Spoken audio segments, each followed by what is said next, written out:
आप लोग मैं फिर क्वेश्चंस लेके आया हूँ फंडामेंटल राइट्स का। तो आप लोग को पसंद आया होगा अभी जो इससे पहले वीडियो बनाया। तो मैंने सोचा कि अब कम टाइम में 15 मिनट या 20 मिनट की ही वीडियो रहेगी, क्योंकि ज़्यादा लंबा वीडियो होने पे प्रॉब्लम होती है मुझे भी और जो व्यूअर्स होते हैं उनको भी। तो क्वेश्चंस की तरफ देखें। निम्नलिखित में से किनको अधिकार के प्रमुख लक्षणों के रूप में माना जाएगा? ऑप्शंस है। 1, अधिकार व्यक्ति के समाज और सरकार से दावे हैं। अधिकार व्यक्ति का कर्तव्य बोध है। अधिकार व्यक्ति का युक्तियुक्त निर्बंधन है। अधिकार लोगों के तार्किक दावे हैं जिन्हें समाज से स्वीकृति मिली है। ऑप्शंस क्या क्या है? ए में केवल 1 व 3, बी में 2, 3 व 4, सी में क्या है 1 व 4, डी में उपर्युक्त सभी। तो हमारा ऑप्शंस कौन सा सही होगा? सी 1 व 4।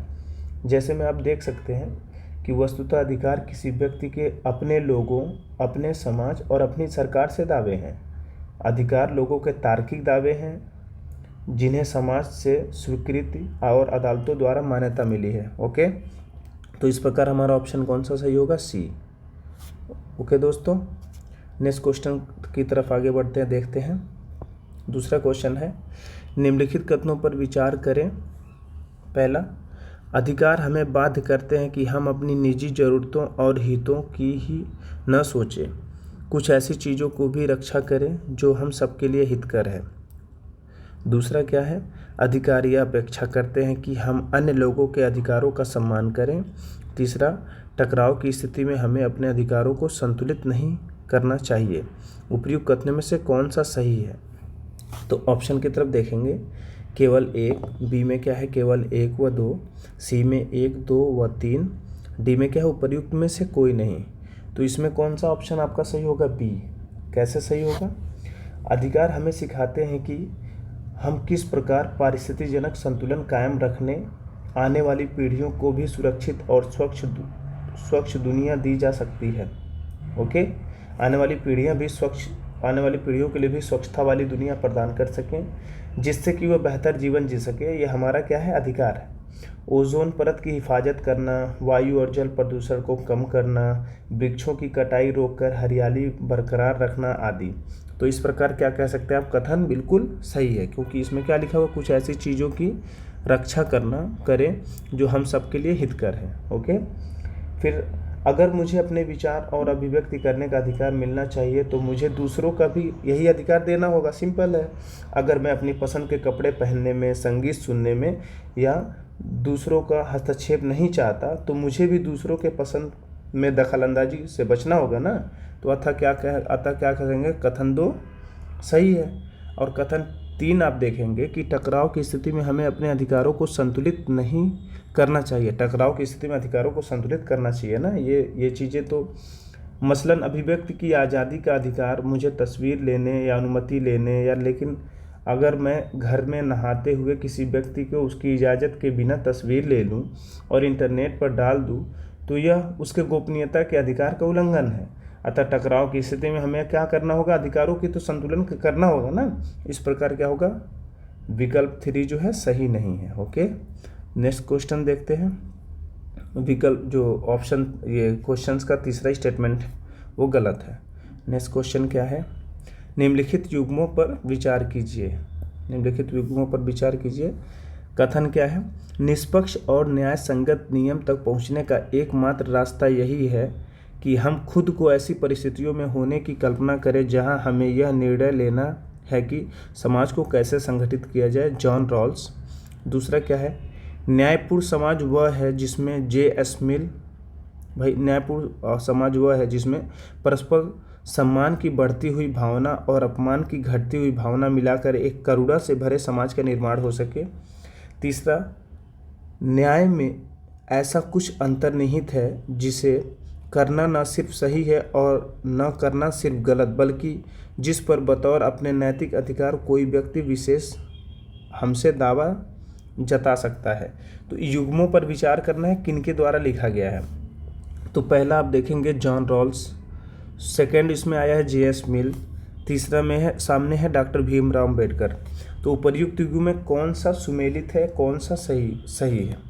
तो इसमें आप देखेंगे कि बी सही होगा, केवल एक, क्योंकि इसका स्टेटमेंट यह है, जो न्यायपूर्ण समाज है जिसमें परस्पर सम्मान की बढ़ती हुई भावना और अपमान की घटती हुई भावना मिलाकर एक करुणा से भरे समाज का निर्माण होता है। ये किसने बोला था? Doctor B.R. अम्बेडकर ने।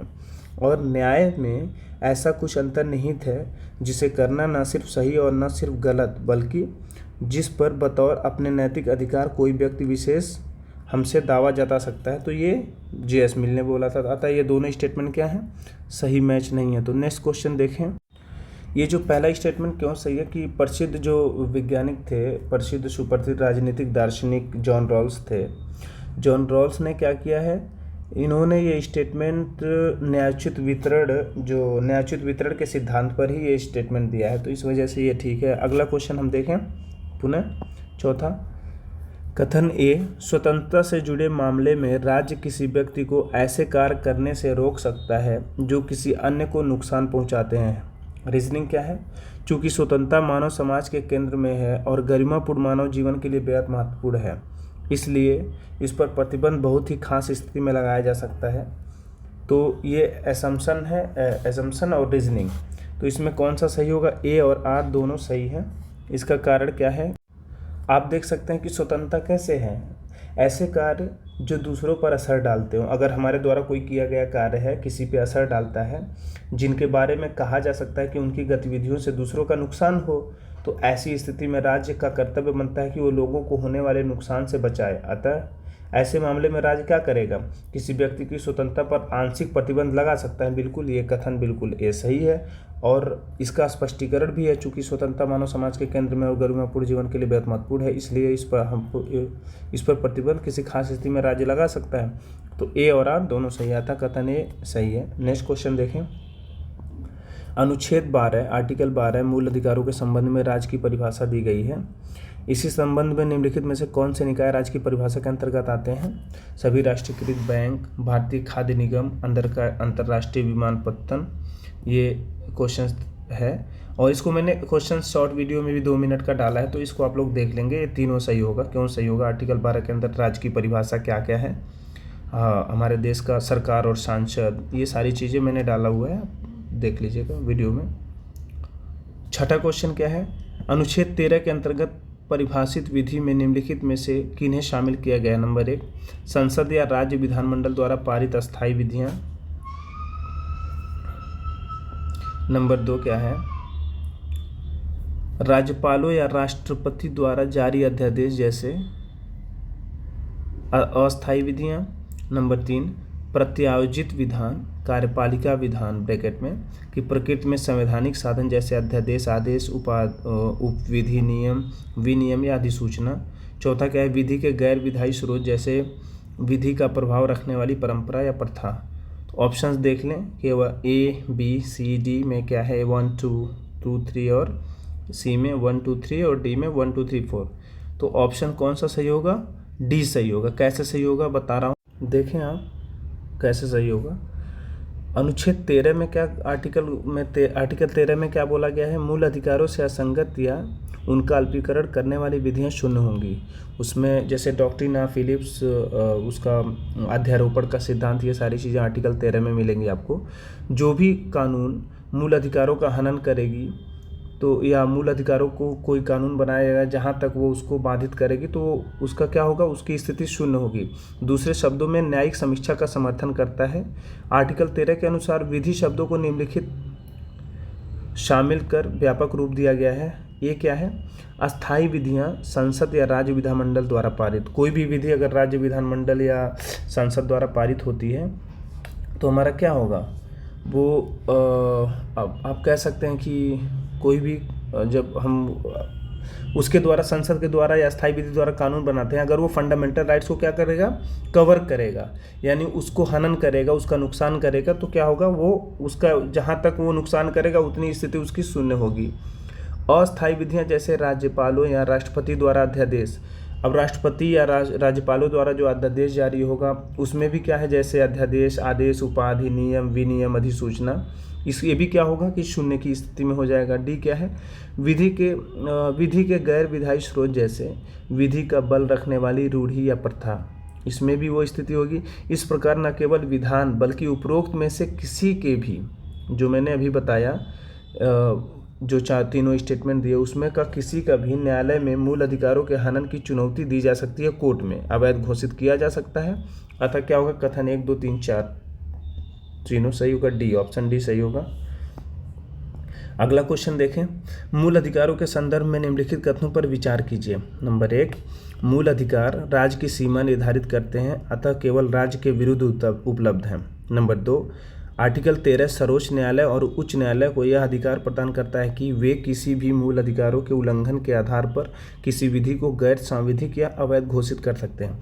अभी हमने क्या पढ़ा आर्टिकल 13 में कि आर्टिकल 13 इसमें देख सकते हैं, अब बी सही होगा, ऑप्शंस भी है ए बी सी डी, तो बी सही होगा, केवल 2। मूल कुछ मामलों में छोड़कर ज़्यादातर मूल अधिकार राज्य के मनमाने रवैये के खिलाफ हैं, बिल्कुल है। कुछ मामले अगर छोड़ दिया जाए तो ज़्यादातर मूल अधिकार क्या है, मनमाने रवैये के खिलाफ है, मनमाना रवैया या मन बढ़ई जो भी हो। लेकिन कुछ अधिकार व्यक्तिगत गतिविधियों के विरुद्ध भी उपलब्ध हैं, जैसे आर्टिकल 17 जो अस्पृश्यता का उन्मूलन करता है, अतः कथन एक क्या है, सही नहीं है। आर्टिकल 13 में क्या घोषित किया गया, मूल अधिकारों से असंगत या उनका अल्पीकरण करने वाली विधियां अमान्य होंगी। आर्टिकल 13 में सीधे बोला गया है कि मूल अधिकार को हनन करने वाली या असंगत करने वाली कोई भी विधि बनाई जाए वो क्या होगा, अमान्य होगा। ओके, तो नेक्स्ट क्वेश्चन देखें, 8वां, सूची 1 और सूची 2 का मिलान कीजिए। पहला, समानता का अधिकार, स्वतंत्रता का अधिकार, शोषण के विरुद्ध अधिकार, धार्मिक स्वतंत्रता का अधिकार। सामने ऑप्शन है 14, 18, 19, 22 और आर्टिकल 23 से 24 के बीच, 4 से 25 के बीच। तो धार्मिक स्वतंत्रता का अधिकार तो बिल्कुल सही है, 25 से 28 के बीच आता है। समानता का अधिकार 14 से 18 तक आता है, राइट टू इक्वालिटी। स्वतंत्रता अधिकार 1922 से आता है, शोषण के विरुद्ध अधिकार 23 से 24 तक आता है। अतः क्या होगा, 1 2 3 4, ऑप्शन ए सही होगा। अगला क्वेश्चन देखें, विधि के समक्ष समता और विधि के समान संरक्षण के संदर्भ में निम्नलिखित कथनों पर विचार कीजिए। अनुच्छेद 14 किसी भी परिस्थिति में किसी व्यक्ति के साथ किसी भी भेदभाव का निषेध करता है, क्योंकि यह विधि के समक्ष समता से तथा विधियों के समान संरक्षण से संबंधित है। दूसरा, विधि के समक्ष समता एक सकारात्मक संदर्भ है, जबकि विधियों के समान संरक्षण एक नकारात्मक संदर्भ है। ऑप्शंस है, देखेंगे स्टेटमेंट क्या है। ऑप्शंस केवल 1, केवल 2, 1 व 2 दोनों, ना तो 1 ना तो 2। हम देखेंगे कि आर्टिकल कौन सा है, आर्टिकल 14 समानता की 2 अवधारणाओं से संबंधित है, विधि के समक्ष समता, विधि के समक्ष समता एवं विधि के समान संरक्षण, विधि का समान संरक्षण। विधि के समक्ष समता किसी भी व्यक्ति के पक्ष में किसी भी विशिष्ट विशेषाधिकारों की अनुपस्थिति, कोई व्यक्ति है उसके पक्ष में विशिष्ट विशेषाधिकार नहीं होते। साधारण विधि या साधारण विधि न्यायालय ordinance law of court, ordinance law के तहत सभी व्यक्ति के लिए समान व्यवहार है, कोई भी व्यक्ति विधि के ऊपर नहीं है, इस प्रकार यह नकारात्मक संदर्भ है। अतः कथन 2 सही है। जैसे क्या नकारात्मक संदर्भ कहने का मतलब यह है कि निषेध किया गया हो, ठीक है, आपको निषेध किया गया हो या बाध्य किया गया हो या रोकने की कोशिश की गई हो कि राज्य यह कार्य नहीं करेगा, तो क्या होगा, नकारात्मक अवधारणा होगी। इस प्रकार विधियों का समान संरक्षण आप देखें, समान परिस्थितियों के अंतर्गत व्यवहार समता, ठीक है, समान विधि के अंतर्गत सभी व्यक्तियों के लिए समान नियम, बिना भेदभाव के समान व्यवहार होने चाहिए। इस प्रकार यह एक सकारात्मक संदर्भ है। एक और स्टेटमेंट आप लोग देख लें, मैं बताऊं, ओमकार लाल बनाम, जो ओमकार लाल बजाज बनाम भारतीय संघ मामले में सर्वोच्च न्यायालय ने कहा कि असमानताओं के साथ समान व्यवहार भी असमानता है। जैसे कोई आपके साथ असमानता कर रहा हो, उसके साथ भी अगर आप समान व्यवहार करते हैं, असमानताओं के साथ समान व्यवहार भी असमानता है। जबकि इंदिरा साहनी बनाम भारतीय संघ, इंदिरा साहनी एक केस हुआ था, उसमें मामले में सुनवाई करते समय न्यायालय ने कहा समान व्यक्तियों के साथ असमान व्यवहार नहीं किया जा सकता। अतः क्या है, कथन जो है एक सही नहीं है। आर्टिकल 361 में क्या बोला गया, जो राष्ट्रपति और राज्यपालों को शक्तियां प्रदान करता है कि अनुच्छेद 14 का अपवाद भी है। वो एक चीज़ और है, जैसे आर्टिकल 361 राष्ट्रपति, प्रेसिडेंट और राज्यपालों को क्या एक विशेष अधिकार प्राप्त होता है, जिसके वजह से क्या होता है कि शक्तियां प्रदान करता है, तो आर्टिकल 14 का अपवाद है। जैसे क्या है कि कोई विशेष स्थिति में भारत में कोई ऐसा वजह बन गया हो, कोई आंतरिक प्रतिरोध हो रहा हो, आंतरिक संग्रह हो रहा हो, बाहरी होता है ना, गृह युद्ध छिड़ गया हो, तो उस समय प्रेसिडेंट और राज्यपाल के पास अधिकार होता है कि वो इन लोगों की जो फंडामेंटल राइट्स है उसको सीमित कर सकें। इस वजह से ये विशेष अधिकार ये अपवाद के सेक्शन में आता है, आर्टिकल 361 के तहत उनको प्रावधान है। नेक्स्ट क्वेश्चन देखें, लास्ट क्वेश्चन। निम्नलिखित कथनों पर विचार कीजिए। निम्नलिखित किसी के साथ इसलिए अलग बर्ताव करना चाहिए कि उसका जन्म किसी जात, धर्म, नस्ल, जाति, लिंग में हुआ हो। असमानता के इन आधारों को अस्वीकार करना चाहिए। दूसरा, समाज के सहज कार्य व्यापार के लिए कार्य का विभाजन जरूरी नहीं है। समानता के आदर्श से जुड़े होने का यह मतलब यह नहीं है कि सभी तरह के अंतरों का उन्मूलन कर दिया जाए। चौथा, समानता का मतलब है कि किसी व्यक्ति के साथ जो व्यवहार किया जाए और उसे जो भी अवसर प्राप्त हों वे जन्म या सामाजिक परिस्थितियों के निर्धारित नहीं होने चाहिए। उपयुक्त कथनों में से कौन सा असत्य है? ए, बी, सी, डी। इसमें असत्य कौन सा है? देखेंगे, उपयुक्त में से कथन 1, 3 व 4 सत्य हैं। 1 भी सत्य है, 3 भी सत्य है, 4 भी सत्य है। क्योंकि समाज के सहज कार्य व्यापार के लिए कार्य का विभाजन जरूरी है, क्योंकि समाज में सभी कार्य एक ही प्रकार के लोगों द्वारा नहीं किए जा सकते हैं ना। समाज में अलग अलग लोगों द्वारा अलग अलग कार्य किए जाते हैं और उनका महत्व भी अलग अलग होता है। आप जानते हैं, समाज हर व्यक्ति हर एक काम करने लगे तो प्रॉब्लम तो होगी ही। प्रॉब्लम क्या, कर ही नहीं पाएगा, क्योंकि अगर ऐसा ना हो तो समाज में अव्यवस्था फैल जाएगी। इस प्रकार कथन 2 क्या है? असत्य है। समाज के सहज कार्य व्यापार के लिए कार्य का विभाजन जरूरी नहीं है। कार्य का विभाजन भी जरूरी है, ठीक है, इसलिए असत्य है।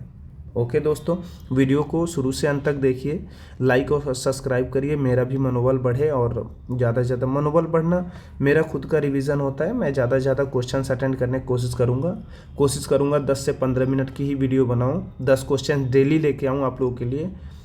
चूँकि ये बुक या ये क्वेश्चन सबके पास आसानी से उपलब्ध नहीं है कि जो वंचित है, जो इन किताबों से, जो इन क्वेश्चन से उनके पास पहुंच सके क्वेश्चन, मैं इसलिए प्रयास कर रहा हूं।